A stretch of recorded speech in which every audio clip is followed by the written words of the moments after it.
ഒത്തിരിയുണ്ട്. എന്നാലും ഒന്ന് രണ്ട് കാര്യങ്ങൾ നമുക്ക് സൂചിപ്പിക്കാൻ കഴിയും. 2019-2021 UGC CSIR ക്വാളിഫൈ ചെയ്ത ആദർശ്, ICAR JRF കിട്ടിയ ശാരദാഭാസ്കരൻ, മേഘന, അമൃത തുടങ്ങിയവർ സെറ്റ്, കേടെറ്റ്, സിടെറ്റ് തുടങ്ങിയ പരീക്ഷകൾ പാസ്സായി. നമ്മൾ ഒരൊറ്റ വർഷത്തെ ബാച്ച് എടുത്തു കഴിഞ്ഞാൽ PGയിലെ 28-29 കുട്ടികളിൽ 20 കുട്ടികളും ദേശീയ പരീക്ഷകൾ പാസ്സായിട്ട് കാണാൻ കഴിയും. അതായത് അടുത്ത വർഷത്തെ ലിസ്റ്റ് എടുത്തു കഴിഞ്ഞാൽ ഇതേപോലെ തന്നെയാണ്.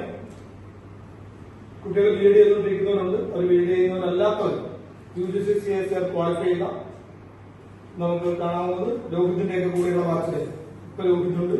അതിന് തൊട്ട് മുമ്പ് ബാച്ചില് 3 കുട്ടികളായിരുന്നു: ശ്വേത, സുഹാർകുമാർ, വിസ്മയ സി. അതോടൊപ്പം തന്നെ ICAR JRF ക്വാളിഫൈ ചെയ്ത അതുല്യ. ഇത് കൂടാതെ ഗേറ്റ് ക്വാളിഫൈ ചെയ്ത 5 പേര്. ഇനി അതിന് നമ്മൾ അടുത്തൊരു ലിസ്റ്റ് എടുത്ത് നോക്കി കഴിഞ്ഞാൽ കാണാം 2019 നമ്മളൊരു 5 വർഷം കൂടി പിന്നെ പുറത്ത് പോയി കഴിഞ്ഞാൽ 2010 തൊട്ട് 2020 വരെ തുടർച്ചയായിട്ട് യൂണിവേഴ്സിറ്റി MSc റാങ്ക് എന്ന് പറയുന്നത് നമ്മുടെ ഡിപ്പാർട്ട്മെന്റ് വേറെ ആർക്കും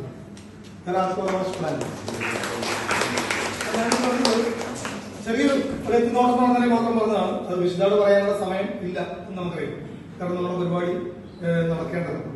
പക്ഷെ നമ്മൾ അതിനെ കുറിച്ചൊന്നും പറയാൻ പോകാൻ പറ്റില്ല. നമ്മൾ തുടർച്ചയായിട്ട് നമ്മൾ നോക്കുമ്പോൾ കഴിഞ്ഞ 5 വർഷങ്ങളായിട്ട് UGC CSIR ക്വാളിഫൈ ചെയ്യുന്ന കുട്ടികളുടെ എണ്ണം ആദ്യം 1, അത് 2, 3, പിന്നെ ഒരു ബാച്ചില് 3+2 5 എന്നുള്ള നിലയിലേക്ക് വർദ്ധിക്കുന്നതായിട്ട് കാണാൻ കഴിയുന്നത്. അപ്പൊ ഇത്തരം നേട്ടങ്ങളെല്ലാം നേടുന്നത് നമ്മുടെ കുട്ടികളാണ് എന്നുള്ളതിൽ നമ്മുടെ ബോട്ടണിയിലെ അധ്യാപകരും കോളേജ് മൊത്തത്തിലും അക്കാര്യത്തിൽ അഭിമാനം കൊള്ളുന്നതാണ്. പ്രത്യേകിച്ച് നമ്മുടെ ഡിപ്പാർട്ട്മെന്റില് നിങ്ങൾക്കറിയാം, മറ്റു ഡിപ്പാർട്ട്മെന്റിനെ കാര്യത്തിൽ കുറച്ചൊരു ഡിസിപ്ലിൻ ഉണ്ട്. ചില കുട്ടികൾക്കെങ്കിലും നമ്മളിവിടെ ബോട്ടണി വന്ന് പെട്ടുപോയല്ലോ എന്ന് വിചാരിക്കുന്ന രീതിയിൽ ഡിസിപ്ലിൻ നമ്മളിവിടെ മെയിൻറ്റെയിൻ ചെയ്യുന്നുണ്ട്.